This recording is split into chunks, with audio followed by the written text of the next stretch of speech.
There we go. Good morning. Thank you for being here this morning. We'll get going. We have a couple of our colleagues who are going to be here today to introduce a couple of the nominees, and we also have a couple of votes coming up here before too long. But we'll try and roll through those and get this process rolling for these terrific nominees. I want to welcome our distinguished panel to today's hearing. We're going to be considering the nominations of Dr. Kelvin Drogemeyer to be the Director of the Office of Science and Technology Policy, Mr. Jim Morhard to be the Deputy Administrator at NASA, and Mr. Joel Zabat to be Assistant Secretary of Transportation for Aviation and International Affairs. I also want to thank Leader McConnell, Senators Langford and Inhofe, Senator LaHood, or Secretary LaHood, I should say, for being here today to provide introductions for the nominees, and I'd like to welcome the nominees' families and friends who are joining us here today as well. Dr. Drogemeyer is an accomplished scientist, has an extensive background in academia as well as public service at the federal and state levels, and should he be confirmed, he will advise the President on scientific, engineering, and technological aspects of major policies across the federal government. Dr. Drogemeyer's scientific background is predominantly in atmospheric science and weather prediction, receiving his Bachelor of Science in Meteorology from the University of Oklahoma and his Ph.D. in Atmospheric Science from the University of Illinois, Urbana-Champaign. Currently, he serves as the Vice President for Research, the Weather News Chair Emeritus of Applied Meteorology, and the Director Emeritus of the Center for Analysis and Prediction of Storms at his alma mater, the University of Oklahoma. In addition, he also serves on the Oklahoma Governor's Science and Technology Council and is the Governor's Cabinet Secretary of Science and Technology. Dr. Drogemeyer is well known to the Senate Commerce Committee. He previously worked with us as we developed the bipartisan American Innovation and Competitiveness Act, when he testified before the committee to make policy recommendations and notably said that we had, and I quote, made science bipartisan again, end quote. He has also previously testified before the committee regarding science and the U.S. economy and on hurricane research. Dr. Drogemeyer has twice been confirmed by the U.S. Senate, each time by voice vote. The first time as a Bush nominee and the second as an Obama nominee to the National Science Board, serving his last term as Vice Chairman.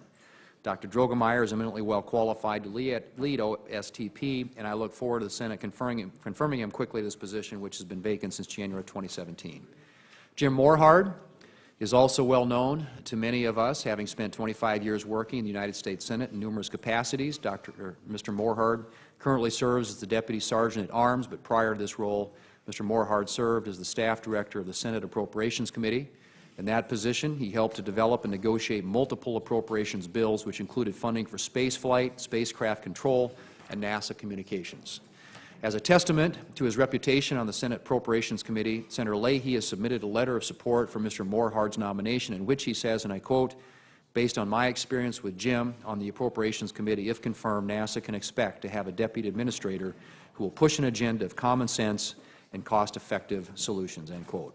Mr. Morhard's reputation for bipartisanship, deep knowledge, and experience in the federal budget and appropriations process, as well as his experience in managing large organizations, will undoubtedly serve NASA well, and I look forward to supporting his nomination.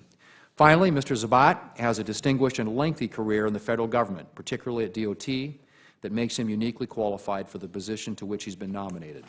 Mr. Zabat currently serves as the Deputy Assistant Secretary for Aviation and International Affairs and has been fulfilling the responsibilities of the position to which he's been nominated since January of 2018. If confirmed, one of his primary responsibilities will be to develop policies to improve air service and access to the commercial aviation system for small and rural communities like Aberdeen, Pierre, and Watertown in my home state of South Dakota. As I've noted, we're honored to be joined today by our former colleague and the former Secretary of Transportation, Ray LaHood. Ray, welcome. Good to have you back. Secretary LaHood is well known to this committee as a bipartisan problem solver, and his willingness to appear on behalf of Mr. Zabat, with whom he worked at the Department, speaks volumes about the nominees' qualifications.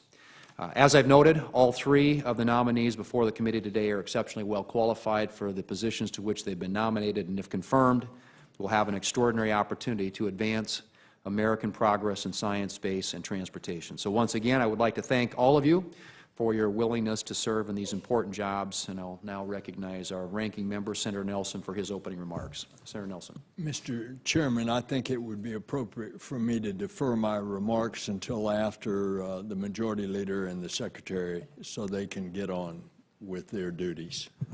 Very good. Thank you, Senator Nelson. We are very fortunate today to be joined by our distinguished Majority Leader, Senator McConnell, and I want to recognize him to introduce Mr. Morhard. Thank you, Mr. Mr. Leader, Chairman. welcome. Senator Nelson, appreciate the opportunity to be here to introduce a distinguished public servant that we're all quite familiar with. We know a lot about the Jim Morhard brand of leadership, talent, dedication, a patriotic commitment to excellence, the ability to set the bar high, meet it, and then raise it even higher. We'll all be sorry to lose our Deputy Sergeant at Arms, but it's actually for a good cause. Jim is completely qualified and uniquely prepared to serve as second in command at an agency as crucial as NASA. So let's talk about subject matter expertise. One of the many impressive stations on Jim's resume is 6 years as clerk of the Senate Appropriations Subcommittee on Commerce, Justice, State, Judiciary, and related agencies. He was the point person on funding NASA and the scientific community, charged with strategically resourcing these agencies while also avoiding a culture of self-justifying spending growth. Jim so mastered this role that he was subsequently asked to serve as committee chief of staff. Mastery of the budgeting and legislative process, you can check that off. Directing a large staff, you can check that as well. Skillful relationship building at the highest levels of both Congress and the executive branch, check that off too. And of course, as Deputy Senate Sergeant at Arms, Jim has spent 4 years demonstrating even further capacity to lead a large, multifaceted workforce while growing a culture of diligence, responsiveness, and service. I can attest personally to Jim's emphasis on safety and security. Of course, those are critical subjects at NASA, and they could not be more personal to this nominee. Most of us know the remarkable story. Jim survived the 2010 plane crash in Alaska that claimed 5 lives, including our late friend, Senator Ted Stevens. The impact of the crash temporarily trapped Jim in his seat.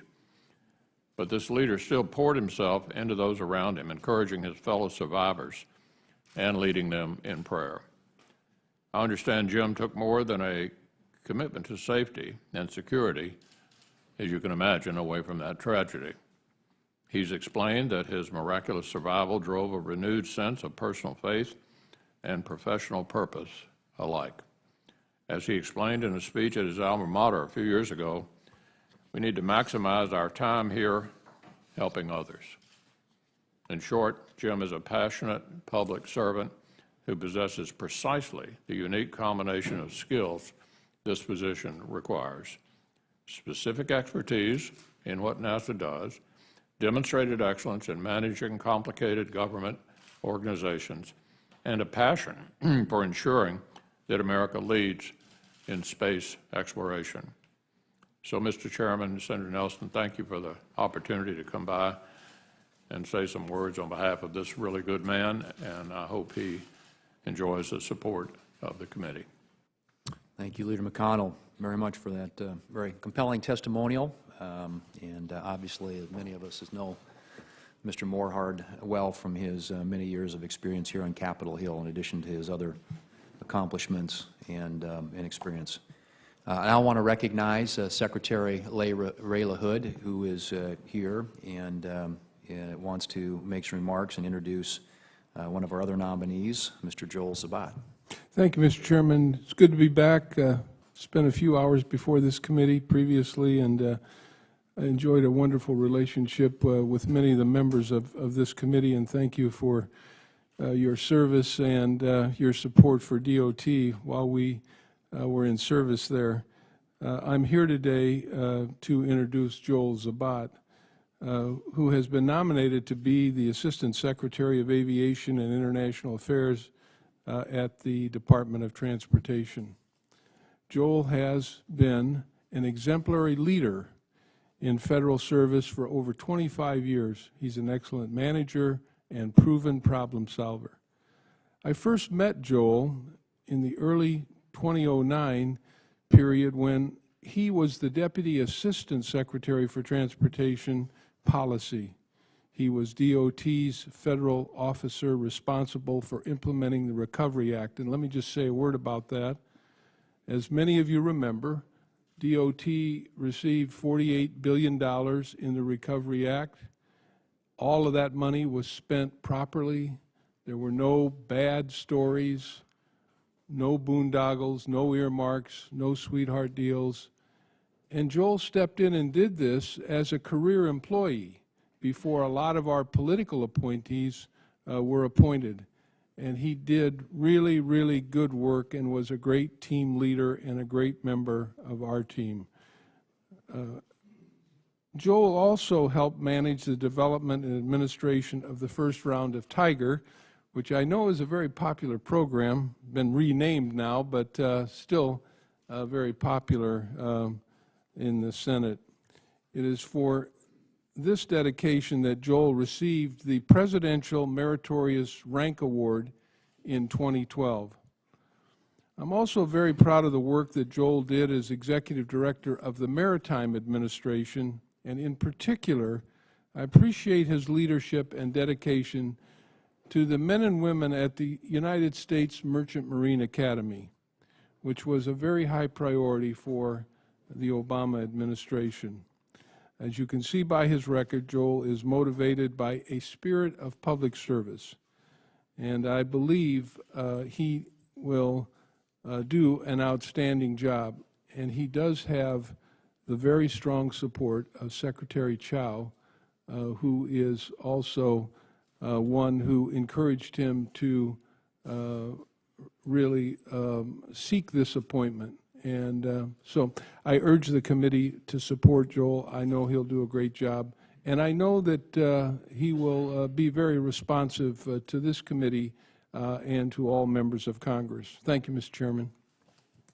Thank you, Secretary LaHood, very much for coming here and giving your voice to support this terrific nominee. And we appreciate, as always, your many contributions to public service, both as the member of the House of Representatives and as our Secretary of Transportation. Senator Nelson, I will now recognize you for an opening statement. Okay, of the three panelists today, gentlemen, welcome. Congratulations on your nominations. Thank you for your willingness to serve. Mr. Moreland, after your confirmation, your experience managing, as the majority leader said, critical security activities in the Senate and also complex activities, it's going to come in handy at NASA, as will your experience in reviewing programs and negotiating budgets in the Senate Appropriations Committee. Mr. Chairman, Senator Leahy wanted to be here today to introduce Mr. Morhard also. Senator Leahy has a conflict, so I'd ask unanimous consent that the introduction of Mr. Morhard be included in the record. Without objection. Mr. Morhard, the lives of a lot of people, including the astronauts, and the success of some of the most ambitious science missions will depend on you and Administrator Bridenstine's ability to run the agency and to seek the expert scientific and technical people to advise you. If confirmed, I would certainly urge upon you to seek out the counsel of career NASA professionals such as Bill Gerstenmaier and also Bob Cabana. We're also going to consider the nomination of Dr. Kelvin Dogermeyer to be the Director of the White House Office of Science and Technology Policy, otherwise the President's Science Advisor. There's certainly no question, Doctor, as to your qualifications. Indeed, Norm Augustine and Neil Lane wrote the committee saying you would be an outstanding science advisor in any administration, and that's a pretty good endorsement from some heavyweight people. On a personal note, Dr. Dogenmeyer, your work on extreme weather is, of course, very important to the country. It's important to the people of Hawaii today as a Cat 4 closes in. It's certainly very important to the people of my state. But we're finding extreme weather all across the country. And we see it every night on the news. So I appreciate your working with this committee to improve ways to get people to respond to this extreme weather that is happening. And if confirmed, you have a tough task ahead of you, but I think a lot of us on this committee are going to be happy that you're the White House Science Advisor. And Mr. Zabat, a recommendation coming from the former secretary is certainly a long way. He is held in high regard in this committee. In DOT, the office that you would be heading covers a wide array of aviation matters important to members of this committee and throughout the Congress. I appreciate your many years of public service, including your service in the military, and we look forward working with you, especially as we move an FAA reauthorization bill in the near future. Thank you, Mr. Chairman. Thank you, Senator Nelson.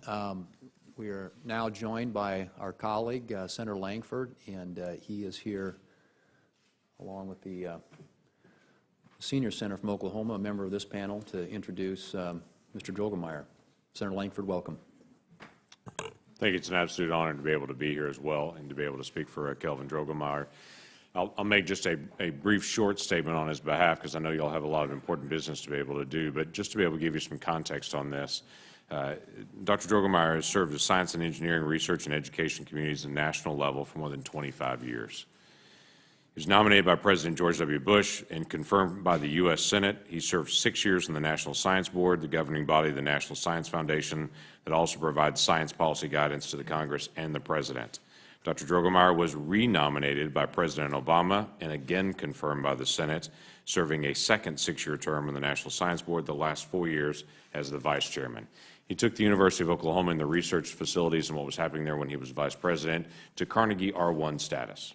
Took the University of Oklahoma and the research facilities and what was happening there when he was Vice President to Carnegie R1 status, which is the top status.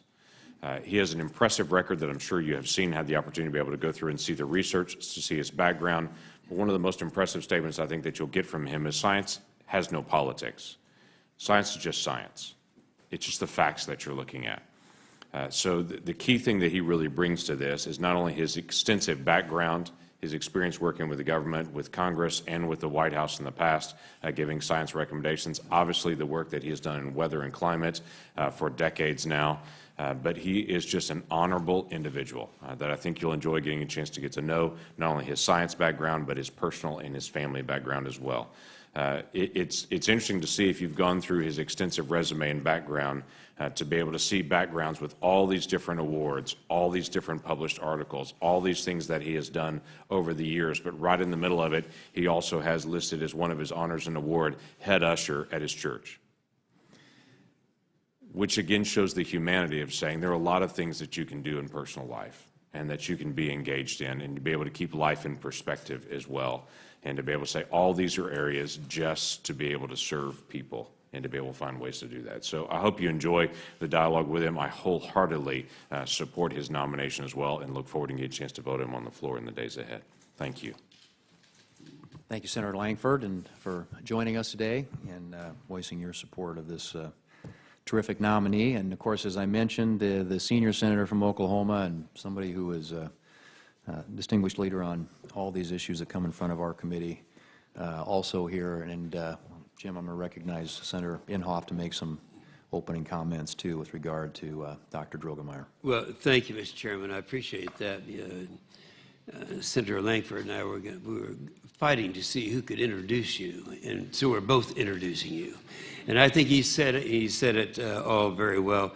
I think all we need to know about Kelvin Drogemeyer is that he's the one responsible for saving so many lives in Oklahoma. You know, I'm old enough, and I've been around long enough to remember, we're a tornado state. I mean, we have tornadoes, and they are devastating. And I can remember when we had virtually no warning. We didn't really know it have any advance warning when things were taking place.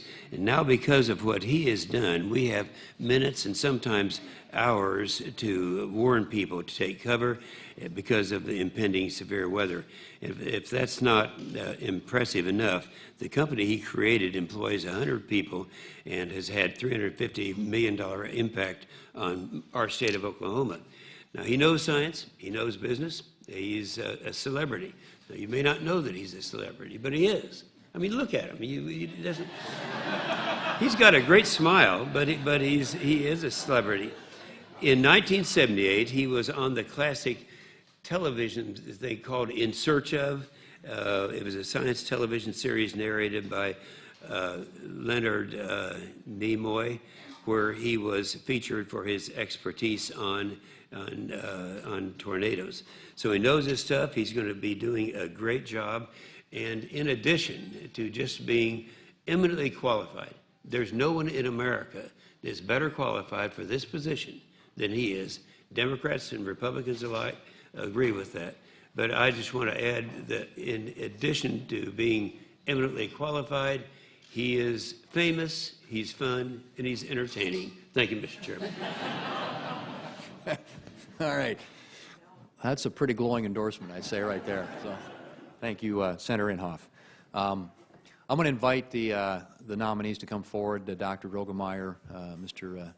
Jim Morhard, and Mr. Joel Zabat, and look forward to hearing your opening statements. If you can confine them as close to 5 minutes as possible, make sure your entire statements are included as part of the written hearing record.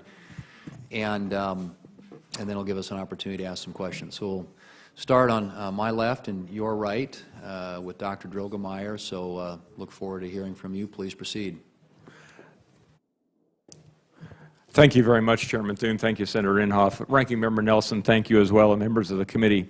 I am truly honored, absolutely beyond words, to appear before you today as President Trump's nominee of the Director of the Office of Science and Technology Policy.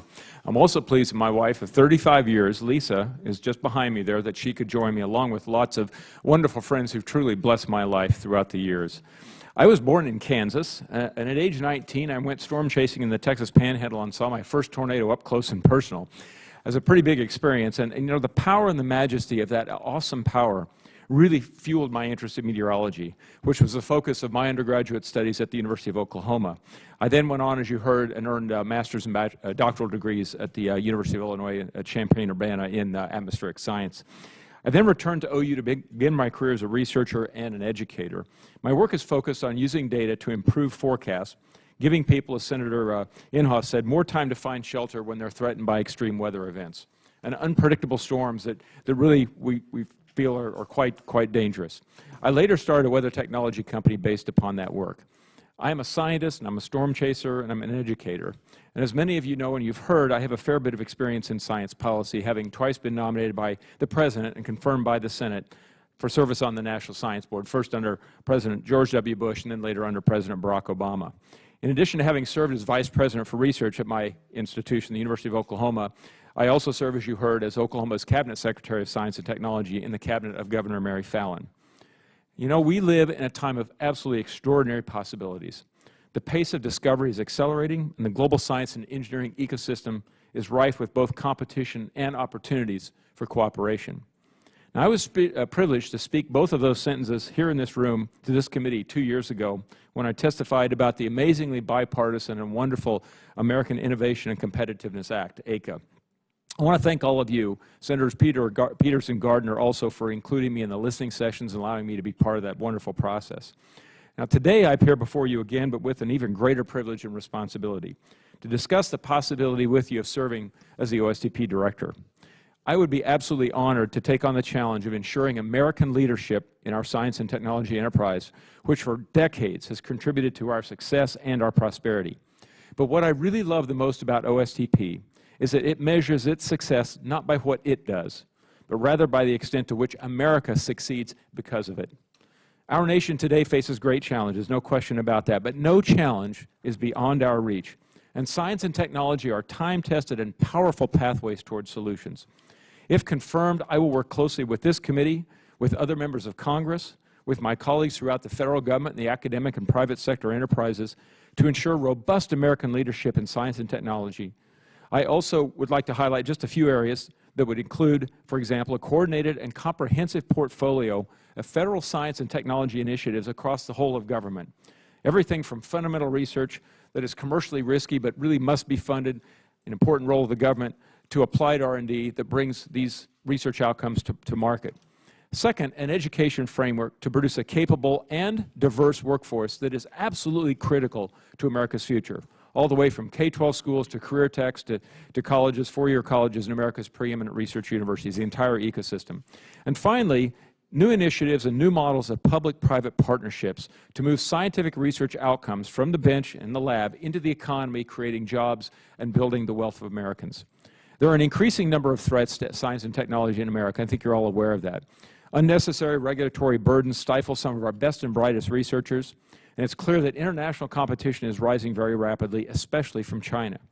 Now, China has the wealth and the expressed desire to challenge our important leadership, our long-standing leadership. We have to recognize that challenge, but we also must embrace the value of collaboration. You know, global research is not a zero-sum game, and so all progress is valuable. But American leadership ensures that American values remain at the forefront of technological development. We are, in fact, in a time of unprecedented opportunity. The tools and technologies and research capabilities of this country are absolutely unmatched in the world. And our scientists and engineers enjoy something very, very unique, and that is unprecedented freedom to explore the boundaries of what's possible in their creative minds. But we must not simply be comfortable simply to maintain. We must accelerate our progress through more effective planning, strategic investments, and by eliminating barriers that unnecessarily hinder us without sacrificing our fundamental freedoms. If I am confirmed as OSTP Director, I pledge to work with all of you to help safeguard America's national and economic security for generations to come. Thank you very much. Thank you, Dr. Drogemeyer. Mr. Morhard, welcome. Chairman, thank you. Ranking Member Nelson, members of the Senate Committee on Commerce, Science, and Transportation. It's an honor to appear before you as the nominee for the Deputy Administrator of NASA. I begin by thanking the President and Vice President who have put their trust and confidence in me, as well as Jim Bridenstine, who's really gone out of his way to be helpful, providing me wise counsel. Also, I'm pleased to have my son and his family here, and many friends and Sergeant at Arms colleagues are here today who've been so very kind. If confirmed, I look forward to serving and working with you, the Administrator, and the very talented NASA professionals.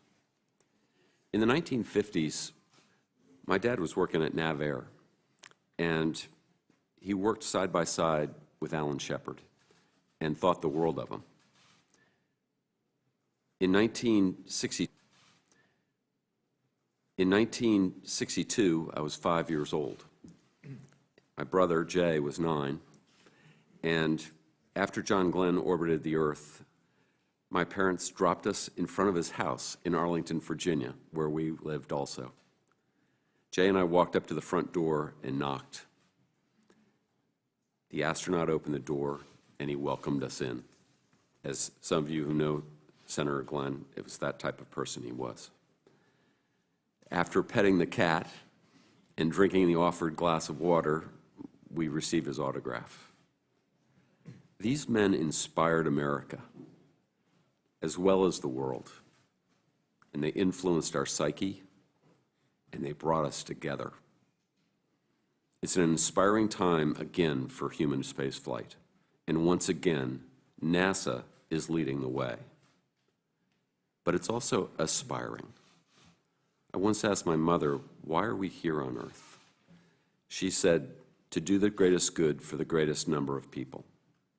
My desire for this position is to be part of a purpose greater than any other. This committee is well aware of the many challenges that come with that purpose. I support the President's refocus on America's space program, on human exploration and returning astronauts to the moon for long-term exploration and use. It's all part of setting the table for NASA, its partners, and the eventual missions to Mars and beyond. The moon is a stepping stone. Also, I support the study of the Earth and the universe. In addition to the above-mentioned exploration missions, NASA must carry out Earth science, planetary science, heliophysics, and astrophysics research, as well as aeronautics research. There are four main strengths I bring to the mentioned table. First, over and over again, I've led organizations through difficult situations by creating an atmosphere of collaborative teamwork that turns visions and goals into realities. When I was on the Appropriations Staff Director, we got all the appropriations bills done, but that entailed getting consensus with Democrat and Republican members, their staff, the agencies, CBO, the House, OMB, and the White House. One year, only 2 bills were expected to pass. We worked both sides of the aisle, and together, all 13 were enacted.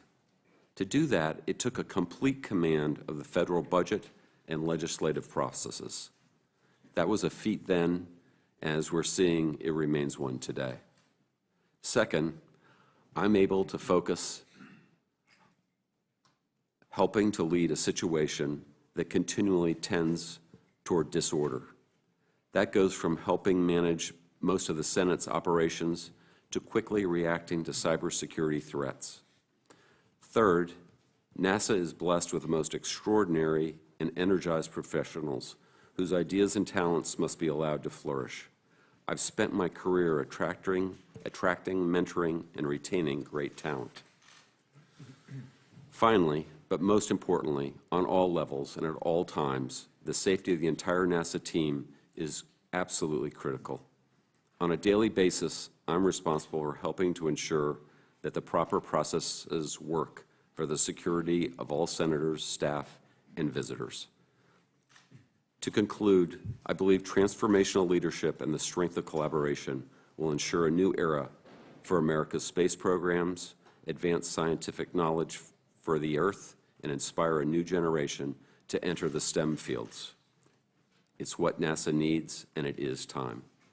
Thank you for this opportunity today. Thank you, Mr. Morhard. Mr. Zabat. Chairman Thune, Ranking Member Nelson, members of the committee. I am Joel Zabat. I have the honor to be nominated to be the Assistant Secretary of Aviation and International Affairs for the United States Department of Transportation. I hope you will find my record of public service worthy of confirmation. Joining me today is my happiness, my inspiration, my wife, Chiling Tong, President of the Asian Pacific Islander American Chamber of Commerce and Entrepreneurship. Almost 20 years ago, Chiling and I established a nonprofit to teach Asian Pacific American youth that our government derives its just powers from the consent of the governed. Fellows are taught how to use their power as citizens to make government's response responsive to their needs and those of the community. 3 fellows from the foundation join us today: Jessica Lee, Jaime Atanano, and Justin Lee, as well as Sue Kung Kyu, the foundation's former executive director. If confirmed, I will pursue 3 key goals. First, support Secretary Chow's primary mission of safety through the economic licensing of air carriers. Second, ensure that our antitrust immunity determinations and international agreements, to include open skies and other aviation accords, provide a fair deal to the American taxpayers, labor, industry, and traveling public. And third, work for the small rural communities that are the customers of the Essential Air Service and Small Community Air Service Development Programs. If confirmed, I will manage these programs to the benefit of the affected rural communities while controlling costs as a steward of the taxpayers' dollars. Since 2002, I have been a senior executive in the Federal Service. I strive to exemplify the ideals of the senior executive service, whose members can be moved to lead programs wherever and whenever they are needed. In my first 4 months as Chief of Staff of the Small Business Administration, we resolved a year-old backlog of 100,000 Hurricane Katrina disaster assistance requests. In DOT, I was the designated federal government official responsible for standing up $48 billion of Recovery Act programs, eventually completing over 15,000 transportation projects. Under my watch, the Maritime Administration quantified the size of the U.S. flag fleet necessary to employ enough American mariners to meet our military sea lift requirements. I hope my record in these positions and elsewhere assures the committee and the Senate that I have the skills necessary to lead this office. Since January, I've been managing the Office of Aviation and International Affairs. I also have prior experience in most of the missions of this office, including negotiating with foreign governments during my time at US EPA, serving as the Transportation Counselor at the U.S. Embassy in Iraq, and in multiple roles at the Department of Transportation, to include talks on the agency's ascension into the U.S.-China strategic and economic dialogue. In 2 prior stints at the DOT, I managed the staffing and budget of the Office of Aviation and International Affairs, including the Essential Air Service and the Small Community Air Service Development Programs. I have 25 years of federal service as an Army cavalryman and as a civil servant. In every role, my philosophy of public service remained the same. I am oath-bound to follow the Constitution, honor-bound to follow the law and the directions of my superiors, in that order, and duty-bound to provide my superiors my best advice and the advice of my staff. This office's staff, for the record, is comprised of crackerjack professionals who would be the pride of any organization, civil, military, or corporate. If confirmed, I will continue my commitment to public service unchanged. Chairman Thune, Ranking Member Nelson, and members of the committee, thank you again for your consideration. I'd be pleased to answer any questions you may have. Thank you, Mr. Zabat. Thank all of you for your remarks. I know you all appreciate the importance of cooperation with Congress. And nevertheless, these nomination hearings give us an opportunity to underscore that point. So the question I want to ask is, if confirmed, will you pledge to work collaboratively with this committee and its members and to provide thorough and timely responses to our requests for information? Yes, I will. Yes, I will, Mr. Chairman. Yes, I will. Great, thank you. Dr. Drogemeyer, the administration recently identified U.S. leadership in artificial intelligence, quantum information sciences, and strategic computing as top R&D budget priorities. And this committee also marked up a bill recently that I introduced with Ranking Member Nelson to prioritize quantum research and standards. But countries like China are also investing significant resources in these fields, with China's overall R&D expenditures projected to surpass those of the United States by the end of this year. What will you do at OSTP to enable U.S. advancements in AI and quantum so that we can maintain a competitive advantage over countries like China? Well, thank you, Mr. Chairman. Those are extremely important areas. As you say, China and Russia are both moving very, very rapidly, and I think quantum information science in particular is really the next major revolution, all the way from basic physics through devices and things like quantum computers. Related to that, of course, is artificial intelligence, which affects everything from financial services, looking at large amounts of data, analyzing large amounts of data, to assisting doctors with making diagnoses, and also things like enhancing the opportunity for our veterans to find jobs and do the matching. So these are extremely important areas. The federal government, I think, is really prioritizing these. The President, in his own budget, but also in the OMB, OSTP yearly guidance memo, has quantum information sciences, artificial intelligence, machine learning as top priorities. At OSTP, there is an assistant director for quantum information science and also an assistant director of artificial intelligence. So these are very high priority items. There were summits that were held and organized by OSTP. These are very large, encompassing summits to bring multiple multiple agencies together to really basically chart strategic courses for the nation. Of course, they're not just in civilian work. There's also substantial military components as well. So the National Security Council and others like that in the Executive Office of the President are also involved. So extremely important. I think OSTP has a very important role to play and has been playing it. But as you say, China is investing very heavily and making no bones about it. It's very obvious they're putting that out there and in some sense challenging us, and we have to rise to the challenge. It's extremely important, Mr. Chairman, that we take a leadership role. America leads in these areas. Couldn't agree more, and hope you'll be focused like a laser on those issues. This would be to Dr. Drogemeyer, Mr. Morhard. As you'll likely observe during this hearing, there's a lot of debate about the role of science in policymaking. So I want to ask you, as the Director of OSTP and as the Deputy Administrator of NASA, respectively, should you be confirmed, what do you think is the appropriate role of science in guiding policy? Thank you, Mr. Chairman. I believe science is extremely important in informing policy. I think science needs to be conducted, as you mentioned earlier, free from political interference. The science has to lead the way in terms of telling us whatever the facts are. So my role, if I am confirmed as director, is to make sure that those scientific results, unbiased, are presented to the President and others for effective decision-making and policy-making. Mr. Morhard? Mr. Chairman, I think it's critical that it be assured there's no distortion or disregard for science or scientific evidence, especially with the amount of effort that goes on at NASA to collect scientific data. This would be for Mr. Zabat, and it has to do with EAS. DOT is responsible for administering that program, which does play, as I mentioned in my opening remarks, an important role in enabling rural communities to stay connected to the National Air Transportation System. I know that you're very familiar with the EAS system, or program, I should say, given your current position. If confirmed as Assistant Secretary, what will you do to ensure that the EAS program is carried out in an efficient and effective manner? Mr. Chairman, thank you for that question. You're exactly correct. The Essential Air Service is vitally important, and important not just as a federal program, but especially to the communities that it serves. Although I've only been serving in this position now for less than 8 months, I've already visited 6 states, including to visit with EAS communities, including South Dakota, Nebraska, Montana, Mississippi, Virginia, and West Virginia, and spoken to the airport directors and community leaders of many more. If confirmed, I will be a voice within the administration to champion the importance of what the local community leaders tell us are the single most important things for the communities, which is dependable, reliable, and frequent air service to these essential air service communities. The cost pressures, as you alluded to, are enormous. Since 2011, costs have nearly doubled, while the number of communities in the program have been roughly flat. These cost pressures are increasing.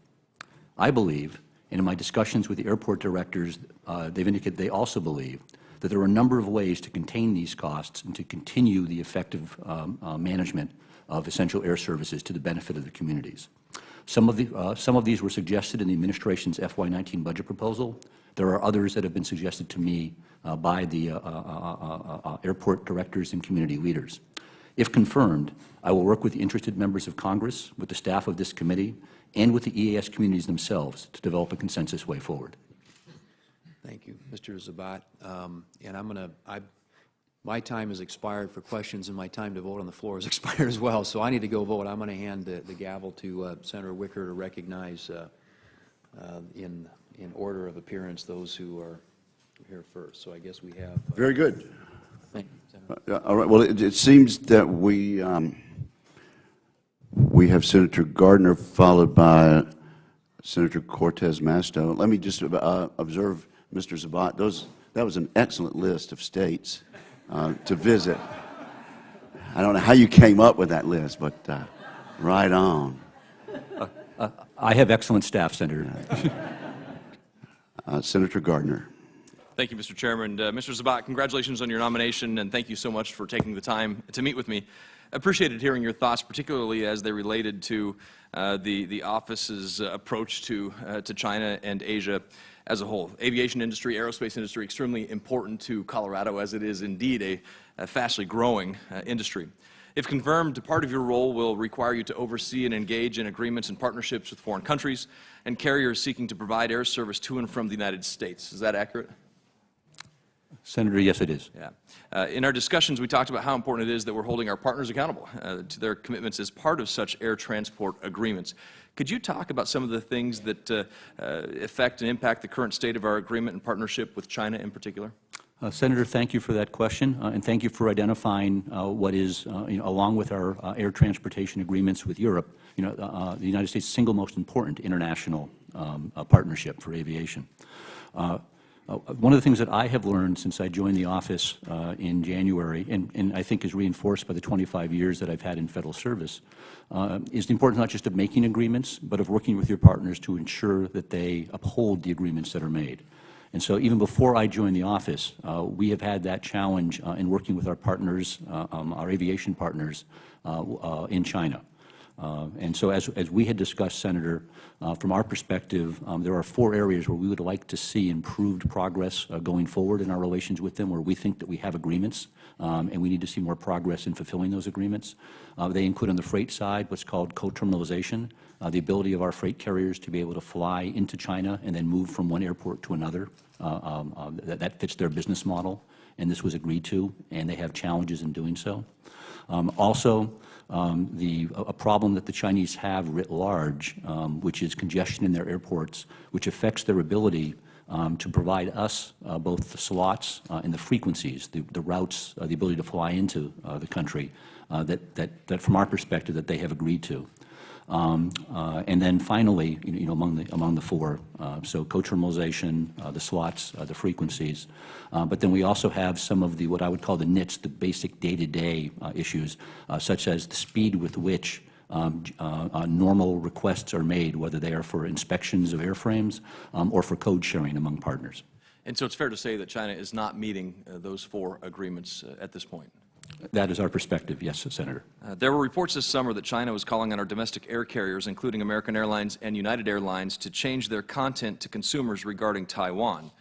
In response to this, the White House issued a statement saying this is Orwellian nonsense and part of a growing trend by the Chinese Communist Party to impose its political views on American citizens and private companies. Senator Rubio and I, and along with others, sent a letter to the CEO of United Airlines expressing our concern about the bullying tactics by China and bullying tactics of China toward U.S. businesses. What are your thoughts on the administration's comments on this issue? Senator Gardner, thank you for that question. And this has been a major issue almost from the moment that I joined this office in January. As you point out, the administration statement came out on May 5th. This was after the Chinese had made their demands of all the international air carriers on April 27th. The challenge that we had in the administration, and that's not just us, but the partners that we worked with in the State Department as well as within the White House, such as the National Security Council, is we, of course, opposed the action that China took trying to force, for political reasons, private businesses, in this case aviation businesses, airlines, from complying with the political world as they would want to see it. But from the challenge from our perspective is we do not want to fall in that same trap and order U.S. businesses how they should respond. So instead, we worked with those businesses, those affected airlines. We encouraged them to work together so that they could not get picked off one by the Chinese government. And they did so, and they came up with a common response to the Chinese government. Mr. Zabat, if I could interrupt real quick, I'm going to run out of time, and I want to ask one question to Dr. Drogemeyer, but before that, I want to just state this.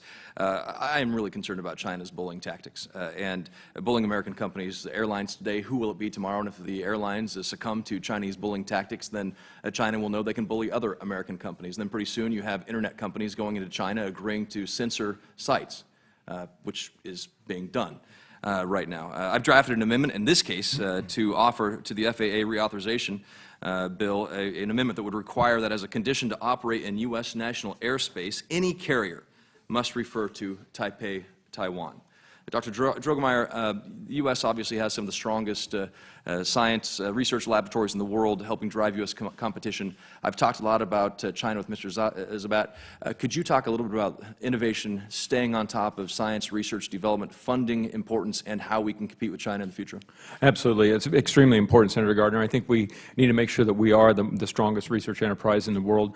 OSTP sits on a committee called CFIUS, a Committee on Foreign Investment in the U.S. That's one way to really monitor what China is doing in terms of its predatory trade practices and unfair advantage that it tries to take of science. It also has a well-known history of stealing intellectual property, stealing research results, and things like that, while at the same time as we welcome foreign researchers into the U.S. I think historically they've been a very important and robust part of our enterprise. We have to do that with care, with some degree of care. And so this is something I think that the higher education community needs to look at. Certainly OSTP with its role on CFIUS and other organizations need to be mindful of, and we need to manage this challenge because it's very openly done. I've actually, in my own state, I've helped coordinate some of this stuff. I've been briefed by the FBI in my role as the VP for research at the university, and I can tell you it's happening. I've seen it happen. So it's a big threat to the U.S. Thank you, Dr. Drogemeyer. And as the committee recalls, Dr. Drogemeyer helped lead the America Competes reauthorization, the roundtables we did that this committee passed in a strongly bipartisan fashion. It was you who said to this committee, thanks for making science bipartisan again. Thank you, Dr. Drogemeyer. Thanks. Thank you, Senator Gardner. Senator Nelson. Thank you. Mr. Morhard, in the past in NASA, there have been times when the administrator and the deputy were not on the same page. What do you see as the role of the deputy when it comes to supporting the administrator, and what will you do to make sure the two of you get along? Senator, I appreciate the question. The administrator is my boss, and he has the vision and the voice of NASA. And I see it as I will help him run the organization. I started out at the Navy Department, and I'm very clear of how chain of command works, and it has served me well through my tenure of working, and I would use that. But with that, I know your concerns regarding safety. It's making sure that those processes are working. And it gets down, I think, to governance. And it's the authorities and the accountability of governance structures that have to be aligned. So that if you have an issue that's somewhere in the chain of command, it can get to you, whether it's through the chain of command or through the independent processes they have set up there. I think part of the, if I'm confirmed, it's going there, and with the new leadership, do those processes work with the new personalities that are there? And I assure you that if I am confirmed, I'm going to be looking at that. Yeah, well, you and I have talked about this, and you have certainly satisfied me when I shared with you my experience that, for example, the loss of 2 space shuttles, first Challenger and then Columbia, was because the management was not listening to the engineers on the line who were warning them about the technical problems, albeit different in the destruction of both of each space shuttle, but nevertheless, the folks on the line understood, and management was not letting that filter into their decisions.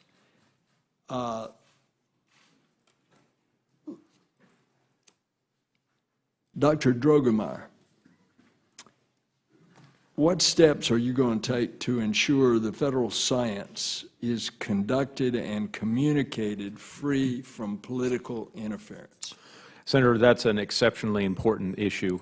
As a practicing scientist, as somebody who's overseen a science enterprise at a university and also been on the National Science Board, I can tell you that the ethical conduct of research with integrity, without political interference in the scientific process, is absolutely, without question, important. And to me, there is no other way to do it. If we sacrifice, compromise on that, then the science, the entrusted public focus that we have, the public-private partnership that we have, the foundations of research and the public trust are kind of come undone.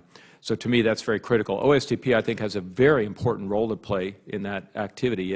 In the past, it has communicated and coordinated with all the federal R&D agencies to have them provide their particular strategies for ensuring exactly what I was talking about. And I think we need to make sure that we're vigilant, make sure that those practices are being followed. Extremely important.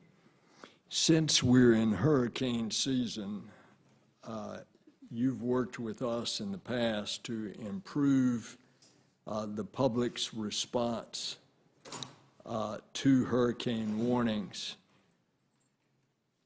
You know what's happening. Fires, floods, storms, it's happening all over. We're seeing, because in part of heat, persistent algae blooms on both of Florida's coast, although fueled by nutrients. What should we be focusing our research efforts on to mitigate the risk of all of this that's happening?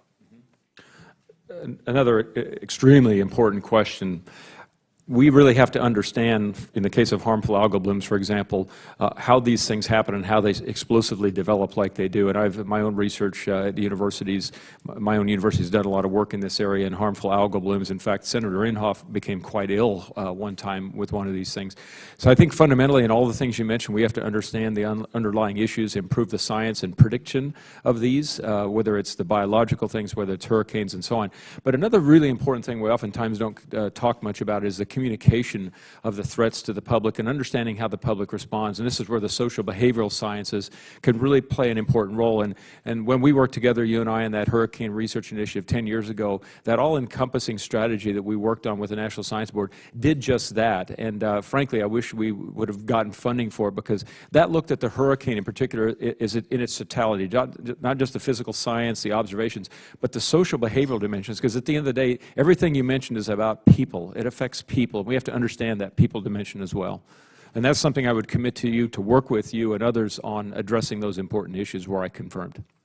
I hate to have to bring this up, but the National Academies of Science put out a report that says there's sexual harassment in academic science. Your thoughts? Yes, indeed. This, again, is something as a Vice President for Research that I deal with this in compliance at my university. That report came out in 2018, and it looked at, and it was specifically targeted at women in the workplace, but especially in academia, and it made some important conclusions. It said this sort of thing inhibits recruiting women, retaining women, and then it inhibits their pathways as they move throughout their career. It looked at some best practices, and that was really important, so I think that's good. In fact, there's a November workshop, I believe, on this. But, Senator, there's something that happened I thought that was extremely important, and the National Science Foundation put out a so-called Important Notice number 144 earlier this year, and as Vice President for Research, I was involved in taking that to my university, helping us understand and ask questions to get clarification. What NSF basically did, they agreed with my personal feeling and a lot of us who say this kind of behavior is absolutely unacceptable, never going to be acceptable, has to stop. We owe all of our researchers a safe environment in which to work, and NSF put an important stake in the ground, and they said, we will not tolerate sexual harassment of women or any other individuals. The workplace will be safe, and we want you to do that. But on the other hand, if we also reserve the right to come in and take away funding and take unilateral action. I thought that was a really important, strong statement. Bringing that to OSTP, what would OSTP do with that, Senator? I think OSTP could then take that and say, okay, let's have all the agencies in that conversation, maybe take that and promulgate it throughout all of the agencies that do R&D. Nothing more important than making sure that we have safe environments. Mr. Chairman, one final question, since I haven't spoken to Mr. Zabat. You're going to be in a position to do something about the fact that this committee has taken a very strong position with regard to protection of passengers,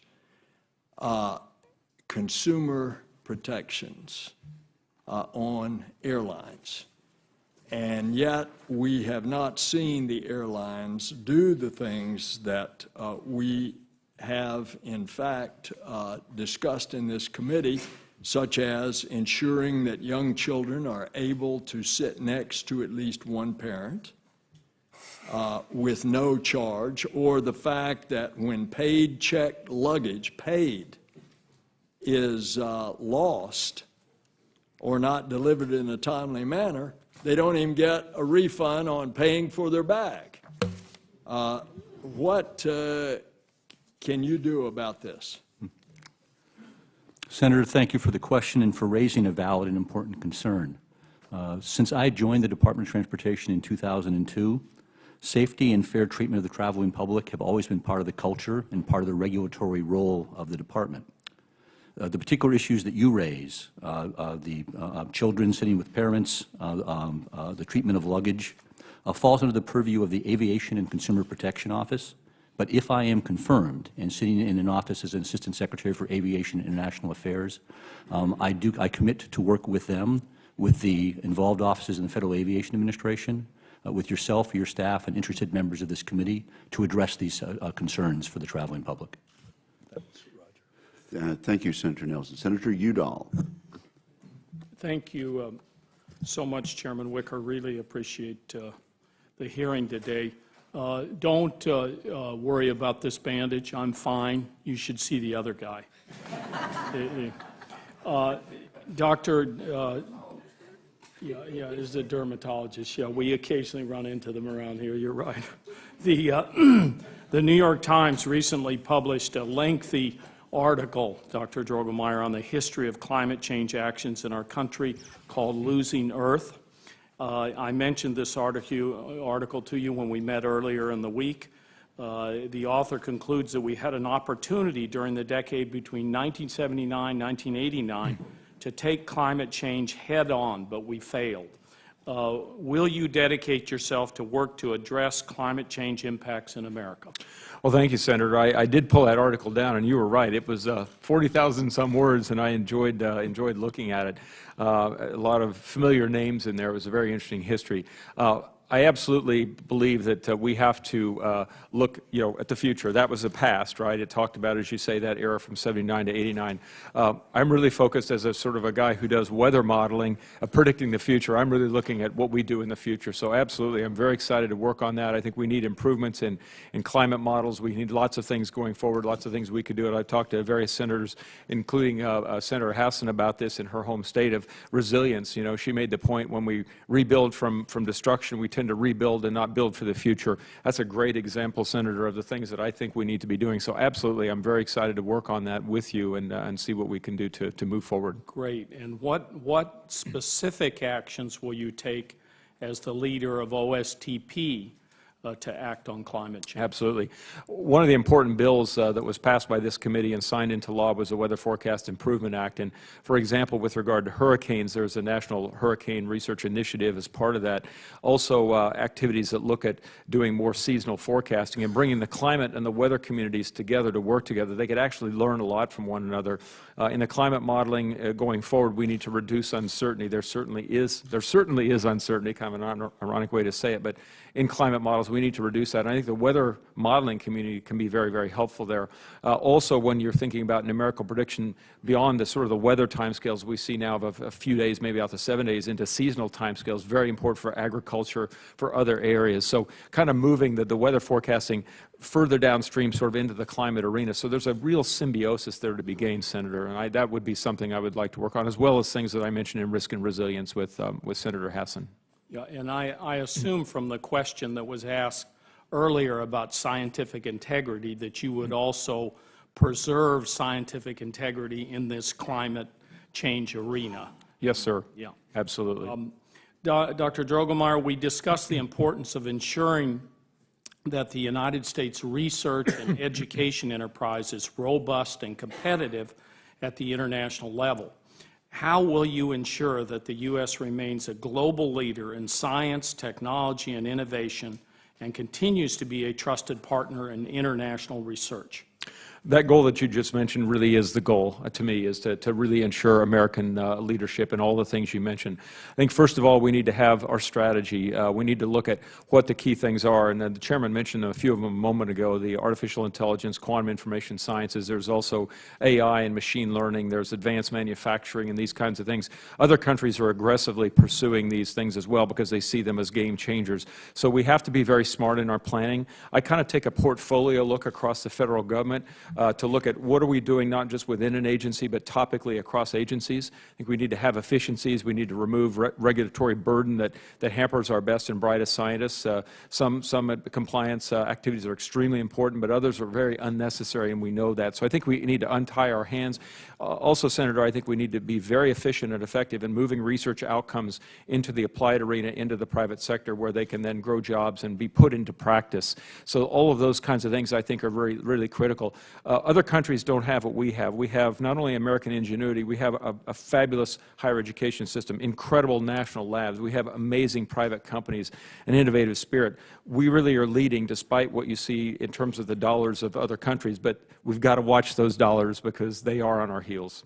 Absolutely, sir. Thank you very much. And Mr. Chairman, I'll submit additional. I didn't mean to just focus on you. I had questions for the other witnesses, but I'll put those in for the record. I know we have a lot of our colleagues here. Thank you. Senator Udall. Thanks for not roughing up Dr. Drogemeyer. Senator Hassan. Thank you, Mr. Chair, and thank you to our nominees for being here today, for your willingness to serve your country. Thank your families as well, because this is a family affair, and we appreciate all of your willingness to serve and your service to date as well. I want to extend a particularly warm welcome to our nominee to the head of the Office of Science and Technology Policy, as we've been waiting a long time for this nomination. 578 days to be exact, but who's counting? Actually, some of us were. And so I led 2 letters last year to the President urging action on this vacancy because of the critical importance of this position, and I'm really pleased to see that our calls have finally been answered and you're here. So I look forward to our discussion, and I will start, Dr. Drogemeyer, with a question for you. When you visited my office earlier this week, and I really enjoyed our discussion, we talked about the importance of STEM education. The United States is currently facing a serious STEM challenge. We're not producing enough qualified new STEM graduates to meet the needs of our modern workforce, something I hear from employers in New Hampshire all the time, from science enterprises to advanced manufacturers. Part of the problem is that women and people of color are not joining these fields at equitable rates, leaving behind a large portion of our talent and our future workforce pipeline. Should you be confirmed, in what ways will you lead the Office of Science and Technology Policy in meeting these challenges? Oh, thank you, Senator. You've hit upon something that really is something I'm passionate about, but passion's not enough. You have to do things. In Oklahoma, I've been part of the governor. I know you were governor as well. We talked about this, of Governor Fallon's STEM initiatives and STEM activities, also at my own university. Building the STEM workforce of the future is absolutely essential. It has to run the spectrum from K-12 all the way through higher education. And we have to really understand what the need is out there. Underrepresented populations is a huge challenge, and I've worked a lot on that, and I think this is one of the biggest and most important things, whether it's Native American, people of color, whatever, we've got to bring them in. And we've been spending, frankly, a lot of money on that, and the needle is quivering. It's not really moving. Right. So we have to really do more. Now, I can tell you that the Office of Science and Technology Policy is working on a 5-year STEM strategic plan for the nation, and I think that's a really important thing. In fact, there was a committee just recently created. Out of 500 nominations, there were 18 phenomenal people chosen. Gabriela Gonzalez of Intel is leading that effort. So I think that's really good for the future. NSF, NOAA, NASA, and DOE, I think, are involved. NSF is the lead agency. So we've really got to make progress there, because we are really in a challenge in meeting the future need. And my NSB colleagues behind here on the Science Board, we looked at this as well, Senator. And in addition to the STEM workforce, it's the STEM-enabled workforce. Folks who get degrees not in STEM, we encourage them, look, take some courses in other fields, because I think the statistics is something like 1/4 of all IT workers in this country don't have a STEM degree. Right. So having a STEM degree isn't just the the absolute end-all. Having STEM capabilities makes you employable in a lot of different areas. So we have to think about that as in broadening participation, bring those folks in. And I think we have to think about ways of offering stackable credentials in the field so that people can do it while they're working, while they're raising their family, and move forward that way. Correct. I also wanted to follow up with you on something we just touched on in our conversation. I've been working to free up additional spectrum to support the needs of the wireless industry as we've moved towards adopting 5G nationwide. And one step I took is with my colleague, Senator Gardner. We introduced together the Airwaves Act, which sets goals and timelines to get additional licensed and unlicensed spectrum into the hands of industry, innovators, and the public. The legislation also makes meaningful investments in rural broadband.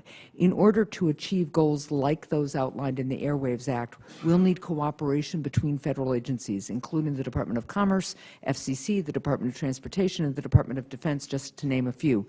Do you see the Office of Science and Technology Policy playing a leadership role in spectrum policy if you're confirmed? And if so, what would that role look like? I absolutely do, Senator. In fact, OSTP right now, there is a broadband initiative. The President has a broadband initiative. In the yearly OMB OSTP guidance memo, American connectivity is one of the key things that is highlighted as a priority. Bringing broadband to rural communities, to empower rural communities, also to people who are immobile and don't have access otherwise to certain things like education and health care through the mobile environment. For OSTP, I think it's helping make sure that the research gets done to create the capabilities, the technological capabilities. The federal government can provide, as you say, the spectrum. That's really important through the spectrum auction. I'm familiar with that because in our radar work, we've worked to free up spectrum. That's really critical. And then some of the infrastructure, and then the private sector being a full partner in this thing to actually deliver the capabilities. To me, this is, again, one of the great priorities because we've got to empower all of America. And living in a state that is a rural state, I recognize that some of those folks that live in rural Oklahoma, they're not participants, but they need to be participants in our society, full participants. And broadband is an incredibly important way to bring them in and make them a part of the whole enterprise. Yeah, right? It's critical to our democracy. So thank you so much. And I, like Senator Udall, have other questions for the other nominees. I will submit them for the record. Again, thank you both for your willingness to serve, and thank you too, Doctor. Thank you, Mr. Chair. Thank you, Mr. Chairman. Mr. Morhard, the position for which you are nominated requires an understanding of climate science. Do you agree with the overwhelming scientific evidence that human activity is the dominant driver in the warming of the planet? Senator, I believe the climate's changing and that man has a significant impact on it. Do you agree that it's the dominant driver of climate change? I can't speak authoritatively on that, Senator, to make that statement. Well, that's not what the consensus of scientists around the planet have reached. Every National Academy of Science for every country in the world has reached that conclusion. Let me come over to you, Dr. Drogemeyer. Are you committed to protecting the scientists who work within the administration to ensure that if their consensus is that human beings are the dominant cause for the warming, that they will not be punished, that they will not be removed, that they will not be in any way intimidated by officials within the administration for political rather than scientific reasons? Yes, Senator Markey, it is my position that science must be conducted without political influence, and I believe that that includes the things that you mentioned. Scientists have to be free to explore. That's what science is about, and we have to make certain that that they are free to do so. So I absolutely agree that it has to be free from political influence and conducted with the highest integrity. So, Mr. Morhard, given the fact that you're kind of hedging on this issue and not willing to make a full-throated commitment to that scientific consensus that human beings are the dominant cause of the problem, how will you ensure that scientists at NASA will not be unduly influenced since they are part of that large consensus that climate change is caused largely by human beings? How are you going to give us a guarantee that they will not be in any way affected by your supervision over them? Senator, first, thank you for asking me the question. I certainly, if confirmed, would work to assure that there's no distortion or disregard for science and scientific evidence. If we compromise on it, we won't have science. So I can assure you that I think it's critical that there is no influence on the outcome of the scientific method. Mr. Zabat, now that the United Kingdom has left the EU, the United States and the UK are negotiating an open skies agreement which will dictate the terms by which airlines can set routes, capacity, and pricing between the two countries. How will you assure me that protecting U.S. jobs is a priority for the UK open skies discussions? Senator, yes, I can, and I do. You will? I will. I have. All right. All right. We just hope that there'll be enough evidence to convict you of having done that, okay, of protecting these people. Mr. Drugemeyer, I've introduced a bill called the Cyber Shield Act, which creates a cybersecurity certification program. A bill called the Cyber Shield Act, which creates a cybersecurity certification program allowing Internet of Things manufacturers to voluntarily certify that their products meet industry leading cybersecurity and data security benchmarks. Would you be supportive of that kind of legislation? Yes, sir. I haven't read the bill, but as we talked in your office, I think cybersecurity is really one of the gravest threats facing the nation because of all of the connectivity and all the new things, artificial intelligence coming online, all the nefarious things that could happen. So you said that of that kind, I absolutely support that, and I'd be happy to read the bill, but I think you're on the right track. We have to have those kinds of measures, absolutely. Yep, thank you. And just finally, in terms of science and technology, the atmosphere within this administration is very aggressively negative on science and technology in terms of allowing for the future to open up and for there to be protection of those apertures which have to be created. And so from my perspective, that's going to be the criteria by which I am judging, your nominations. But we thank you for being here. Thank you, Mr. Chairman. Thank you, Senator Markey. Senator Cortez Masto. Wait, somebody just came in. Sorry. I'm kidding. Go ahead. I was waiting for the door to open. Thank you. Gentlemen, thank you for your willingness to serve. Dr. Drugemeyer, it was really a pleasure to meet with you. Thank you for taking the time as well. Welcome to your family. I don't know whose daughter this is, but she has been awake and alert the whole time, and it's fantastic to see that. So is that your daughter? Your daughter? My granddaughter. Your granddaughter, Mr. Yes. Morhard. Yes. So welcome to the families. This is fantastic. So let me just say, all three of you are going to play important roles in various areas of our economy and society. One of them that is most important that I'm really interested in is technology and innovation. It's playing a big part in Nevada right now of our recovery and economic future. That's why I've worked so hard to, my state I think is an innovation state, and have introduced, hope to pass, various initiatives, including the Safe Drone Act, the Moving First Act, and the Code Like a Girl Act. Dr. Drugemeyer, let me start with you. Back in April, Senator Peters and I sent a letter to the White House asking for clarification on some of the activities of the Office of American Innovation, which is run by Jared Kushner. 4 months later, we have received no response at all.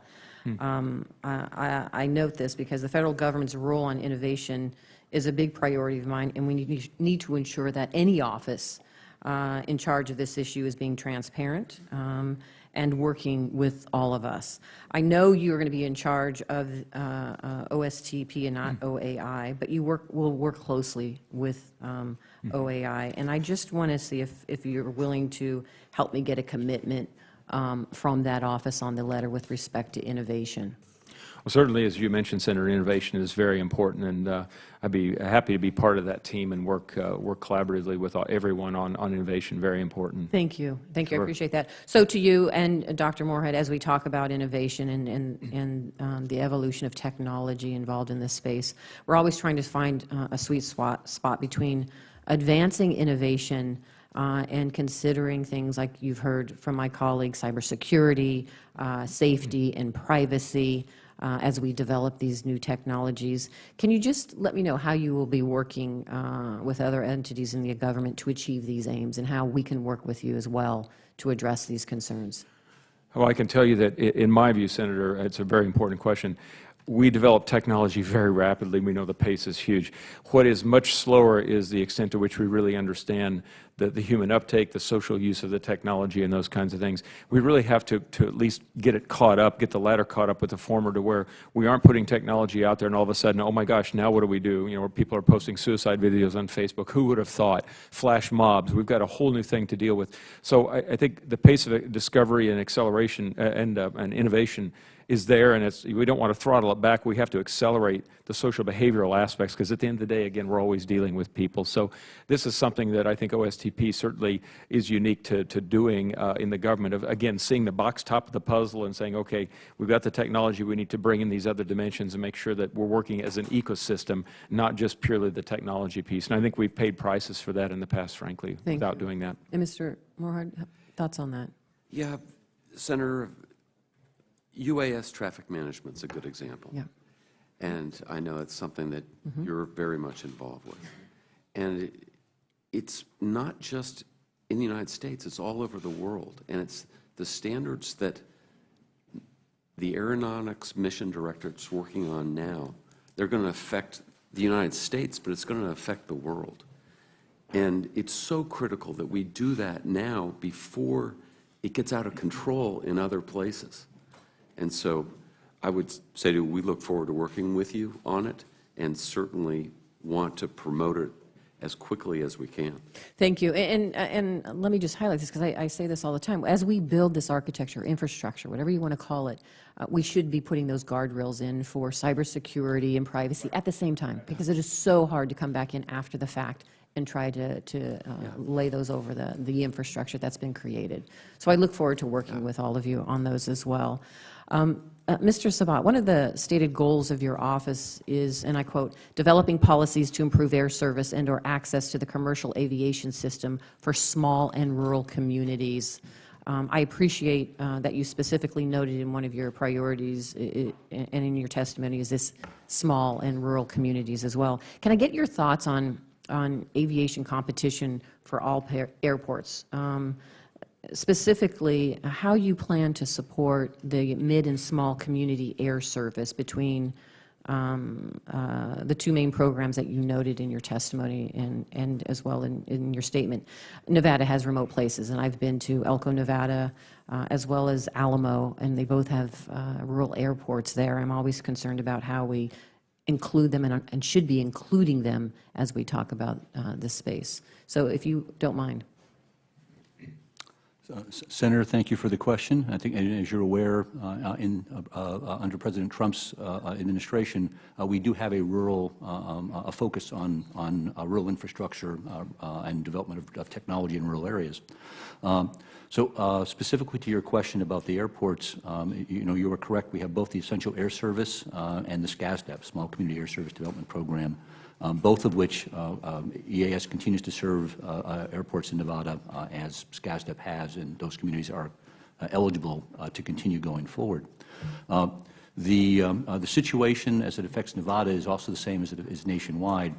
Our challenge is, if we want to continue to provide these essential air services, we are going to have to work with the communities to find a better way, a cost-effective way, to increase the frequency and especially the reliability of the air services to these communities. Without reliability, nothing else matters. Passengers will not come to those airports. They will drive much farther. And as the leaders of the communities, I'm sure have told us, is without those airports, they cannot attract businesses. The economic growth of the community suffers. So my commitment, if confirmed, Senator, is to work with you, interested members of this committee and the staff, as well as the officials in these airports themselves, to find a better way forward, that we can work both between the carriers and the airports to increase the reliability and the frequency of the services to these communities. Thank you very much. I appreciate it. Notice my time is up. Thank you, Mr. Chair. Thank you, Senator Cortez Masto. Senator Blumenthal. Thanks, Mr. Chairman. Mr. Drogemeyer, the role of your office and you personally will be, in a sense, to advocate for scientific integrity. And I know a number of my colleagues have remarked on the somewhat disturbing lack of appreciation in this administration for scientific integrity, undermining the role of science in public policy, withdrawing from the climate accord, giving industry undue influence in certain decision-making challenges, creating a hostile environment for some federal scientists, reducing public access to scientific information. Do you intend to be an advocate against those kinds of tendencies?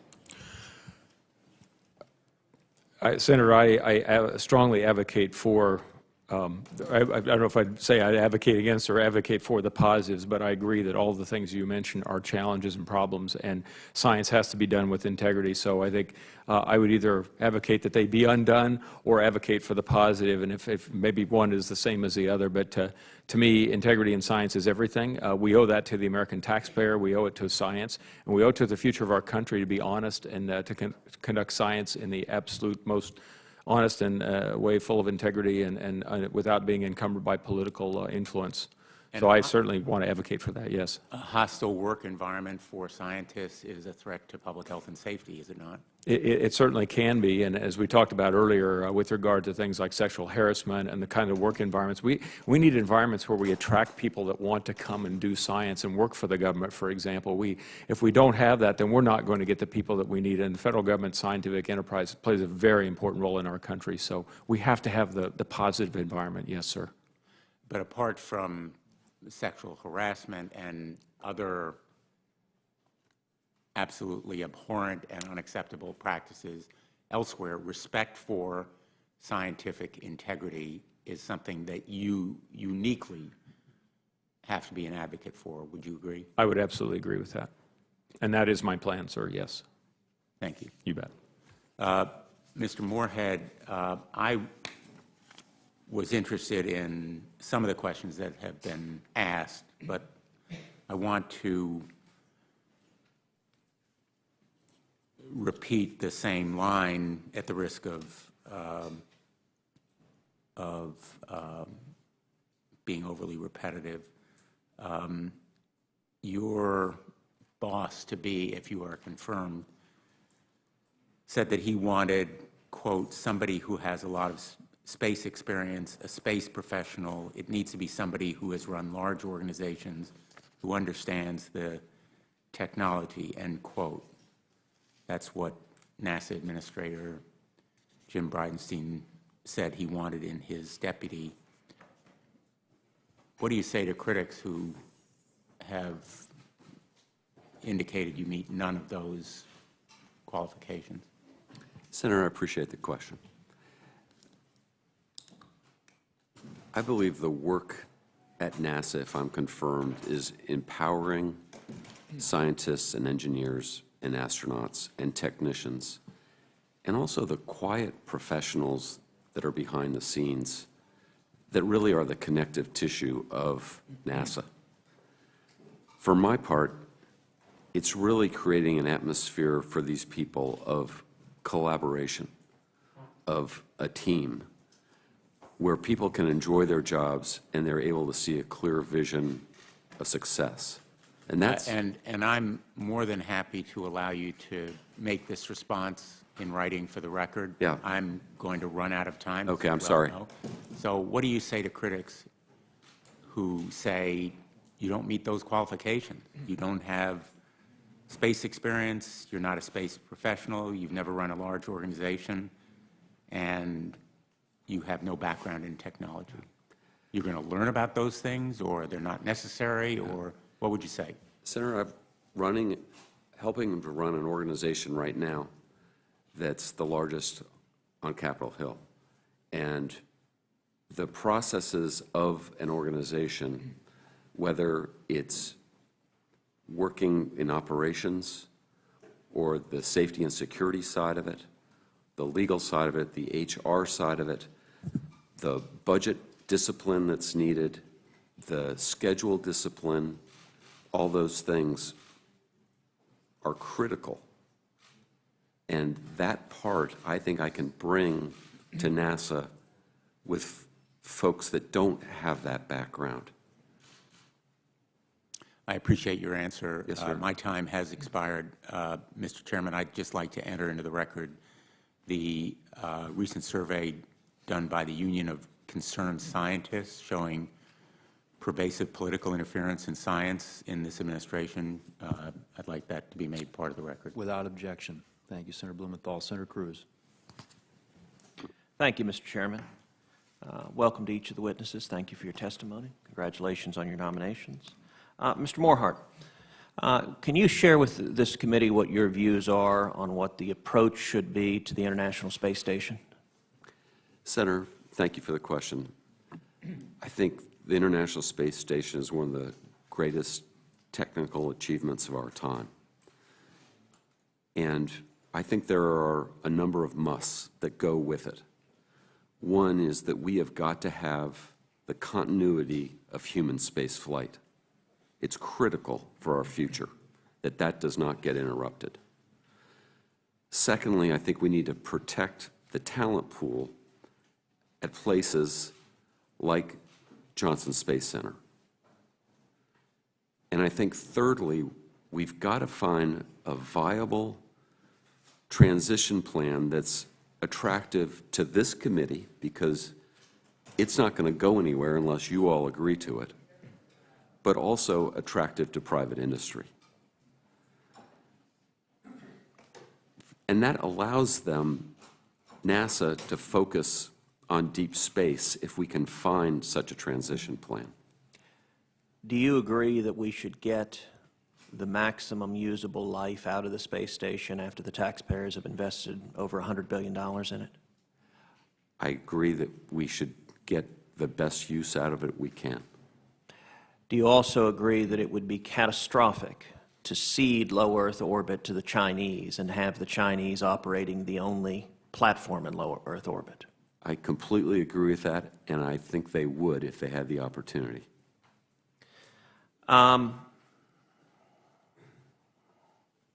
Since 2011, Congress has used the appropriation process to prohibit NASA from cooperating with China on space exploration. Do you agree with that prohibition? Yes, sir. I worked with Congressman Wolf on the Commerce Justice State Bill, and I'm familiar with the Wolf Amendment, and I think it's very appropriate. Dr. Drogemeyer, on the question of global warming, that has been an issue that has been deeply politicized in Washington. What are your views on whether questions of science should be driven by political agendas in Washington? It's a great question, Senator. As we talked about earlier, before you arrived, I am absolutely firm on the point that science should be conducted without political interference or political influence. By that I mean they should not, politicians, appointed individuals, political appointees should not be involved in the scientific process. They should also be free to explain and express their results without any encumbrance from a political process. If priorities are set, for example, by Congress, and then scientists follow the priorities, then that's a different matter, because the research is still being conducted independent of political influence, but it's following, okay, this, artificial intelligence is a priority, so therefore Congress has said, okay, there's money for artificial intelligence and it should be conducted, and so on and so forth, that kind of thing. But I think fundamentally it should be free from political influence. That's absolutely, to me, non-negotiable and completely conducted with integrity. Should questions of policy concerning science be dictated by actual data and evidence rather than political agendas of members of Congress who want to expand government control over the economy? Well, certainly my role, if I'm confirmed as director of OSDP, is to bring unbiased science, the best science available to the executive branch, to all parties, and make sure that that information is at the table and available for policymaking. Do you believe there is only one acceptable or permissible view when it comes to issues of climate? I know that there are multiple views. To me, Senator, I welcome all points of view. As a scientist, I get very concerned, and I've read articles where they say, okay, this particular viewpoint is science, not climate necessarily, but whatever, is absolutely settled. Science rarely provides immutable answers about anything. We thought we understood the atom. Now there are quarks and subatomic particles. So we have to, I think, be open and inclusive to all points of view. I think science is the loser when we tend to vilify and marginalize other voices. I think we have to have everyone at the table talking about these things and let the science take us where it takes us. And that's certainly how I've run my whole career.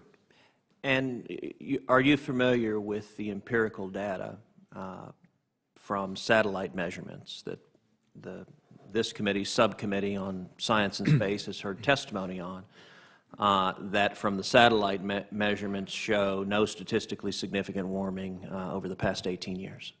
Yes, I'm familiar with some of those studies. I don't study climate personally, but I'm aware of those studies, yes. Thank you. Yes, sir. Thank you, Senator Cruz. Senator Lee. Thank you, Mr. Chairman. Thanks to each of you for being here. I'd like to start with you, Mr. Sabat. I want to talk to you a little bit about supersonic flights. As you know, since 1973, the FAA has prohibited commercial supersonic flight over land. There's been just a complete ban on this. Since then, there have been a lot of technological developments, of course, that might change that picture. Do you support the idea of revisiting that, that ban so that the U.S. could become a leader yet again in supersonic flight? Senator Lee, thank you for the question and for talking about this important emerging, or in the case of supersonic flight, re-emerging technology that we are looking at as a possible way to advance the national aviation system, national air system that we have in the United States. So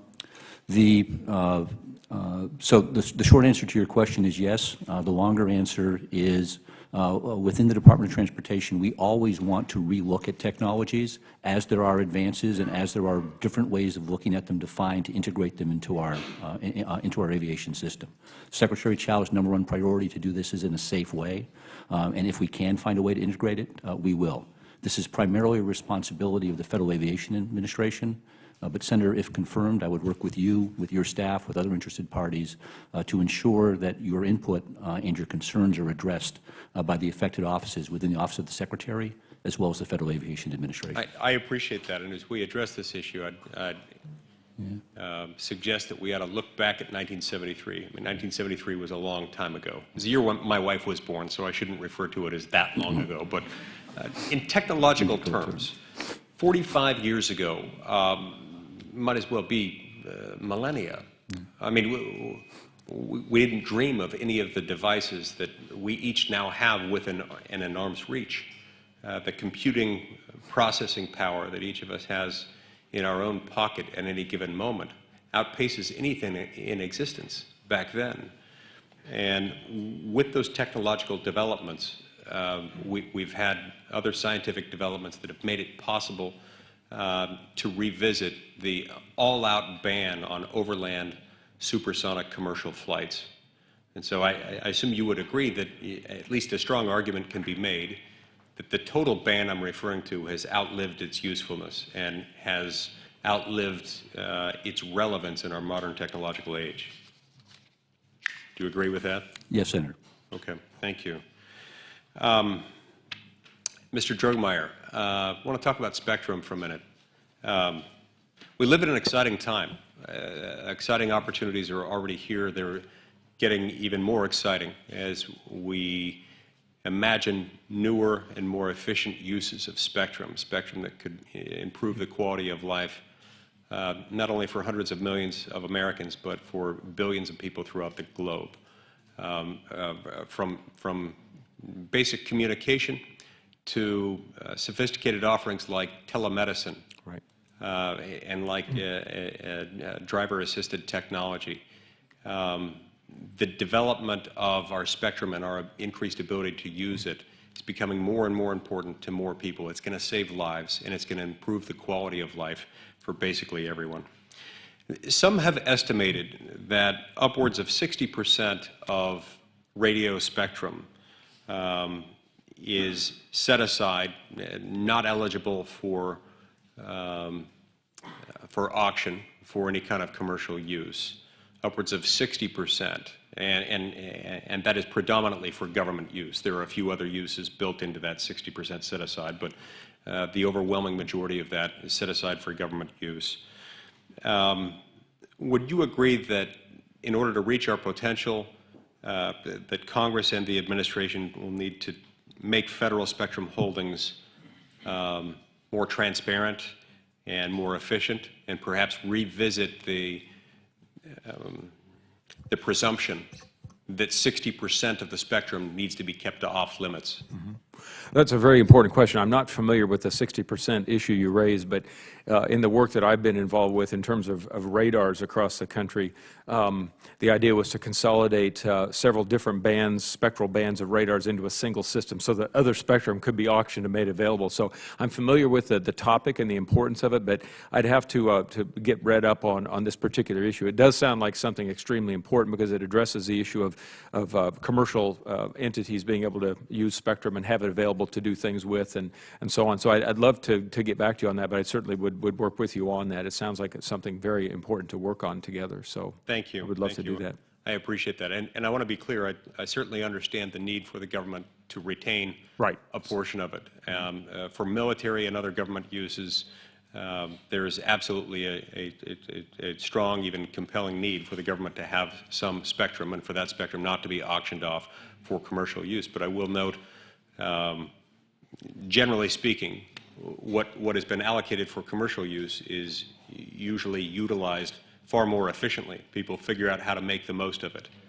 And when the majority of it is never even allowed to enter into that sphere, I worry that we're neither being transparent nor efficient in our utilization of the government set-aside spectrum. So I hope you'll work with me on that.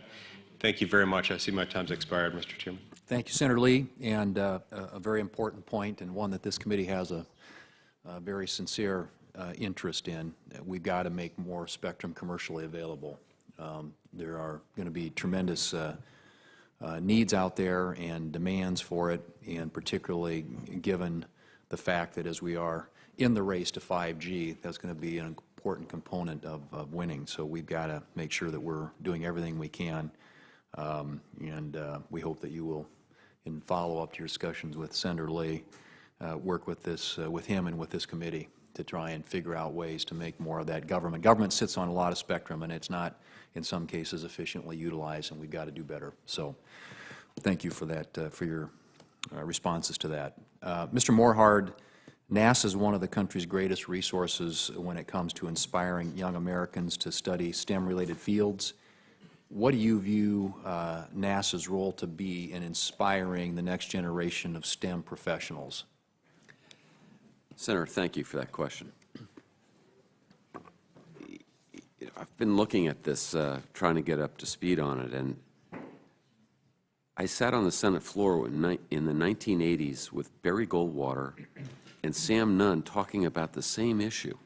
They weren't talking about STEM, but they were talking about the concern of the growth in education outside of the United States, and that we weren't there and we were losing it. And we're still talking about it now. The role of NASA, it's a core mission for NASA. And as you know, in the appropriations process, there's the House has put in $90 million and the Senate's put in $110. Last year, this year's budget's $100.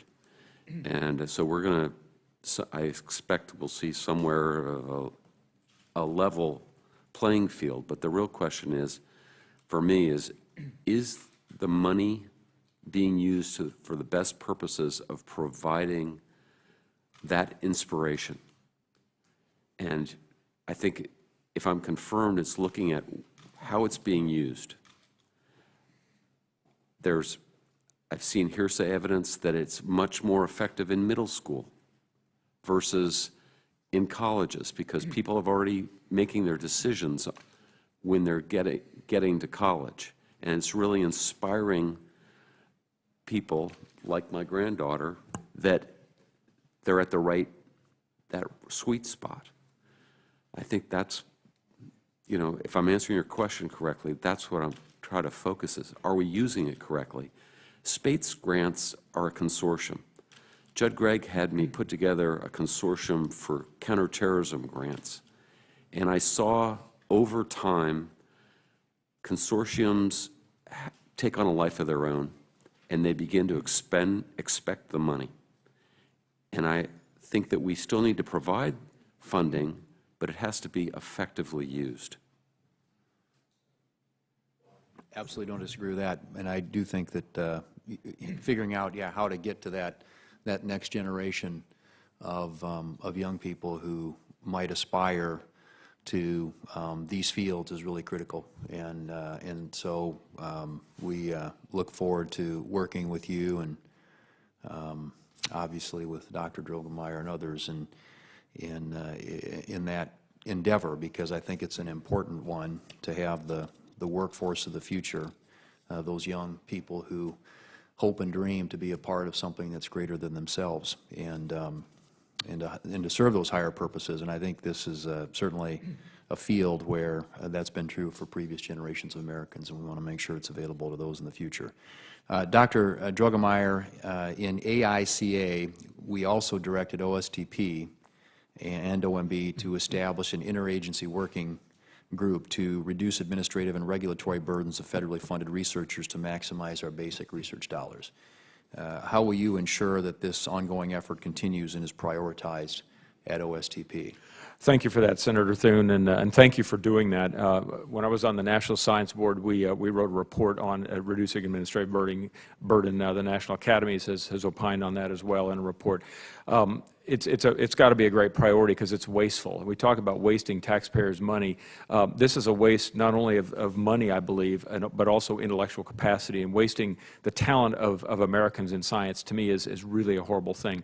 My colleague, I think she's sitting back there, Maria Zuber, has opined on this as well, that there is a lot of money to be saved if we can reduce the administrative burden, free up time. It will recapture a lot of the funding that is now being spent on wasteful activities that really don't enhance the research enterprise. So were I to be confirmed for OSTP, this would be a high priority. It's in the AICA bill, as you say, and it's also something that is in the gun sights of OSTP with the interagency working group that you mentioned. So OSTP is definitely working on it, but we've got to see it over the finish line. We're not there yet. Okay. We hope you will. Well, I think we've kind of exhausted the, obviously, members' questions. We appreciate your responses. I will ask unanimous consent to include in the record an introductory letter for Mr. Jim Morhard from Senator Patrick Leahy, and letters for Dr. Kelvin Drogemeyer from the EPSCoR IDEA Coalition and Foundation, Association of American Publishers, American Psychological Association, American Association for Cancer Research, Association for American Medical Colleges, Council of Graduate Schools, Consortium for Ocean Leadership, EEE USA, a letter from retired Chairman and CEO of Lockheed Martin Corporation, Norman Augustine, and former Director of the National Science Foundation and White House Office of Science and Technology, Neil Lane, EPIC, and Research America. So obviously you're very well supported out there. So we'll ask that those be included as a part of the record without objection. And then I would just say to our nominees that we hope to, at our next markup, process your nominations, and I would ask that as quick as you can, as we get questions for the record from members of the committee, that you respond as quickly, and ask you to turn those if you can. I know this is going to be asking a lot, but we're going to try and just keep the record open until tomorrow. And if our senators can get those questions for the record to you as soon as you receive them, submit your written answers so that we can move forward. And we're to ask you to try and get those back to us by Monday of next week. I know that's a compressed time frame, but it is possible that if we are here next week, and it looks like we will be, we might be able to schedule a markup and keep this process moving forward. So we want to do that as quickly as we can, and so we would appreciate your timely response. With that, again, thank you to you and to your families for your willingness to serve and to sacrifice on behalf of our great nation. Many of you have in the past, but we appreciate your continued service and look forward to getting you installed in these important positions where you can make a difference for the betterment of our country. Thank you. This hearing is adjourned.